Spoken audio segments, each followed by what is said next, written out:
পুরনো দোতলা বাড়ির ভিতর রাত 9:30। এই তো সেই বাড়ি। সবাই বলে এখানে রাতে কেউ হাঁটে।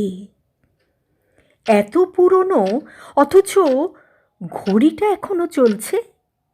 আশ্চর্য! সময় কখনো থামে না রূপা। কে কে ওখানে? ভয় পেও না, আমি এবারই রক্ষক অর্ণব। তুমি কেন এসেছো? আমি লোককথা নিয়ে গবেষণা করি। সবাই বলে এখানে ভূতের বাস। দেখতে এলাম আসলে কিছু আছে কিনা। ভূত?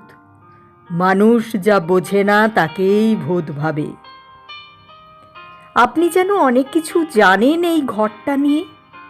আপনি এখানে থাকেন নাকি? থাকতাম অনেক বছর আগে। মানে?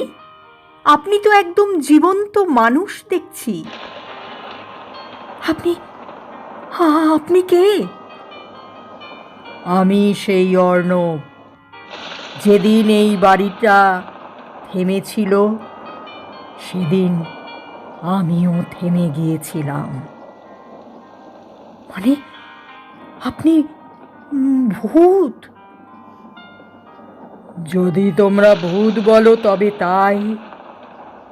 আমি এই ঘড়ির সঙ্গে বাঁধা পড়ে আছি।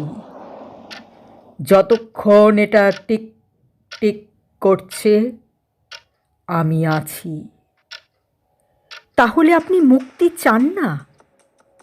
চাই, কিন্তু কেউ সাহস করে ঘড়িটা থামায় না। যেই থামাবে আমি মিলিয়ে যাব চিরতরে। আমি পারবো। আপনি প্রস্তুত তো?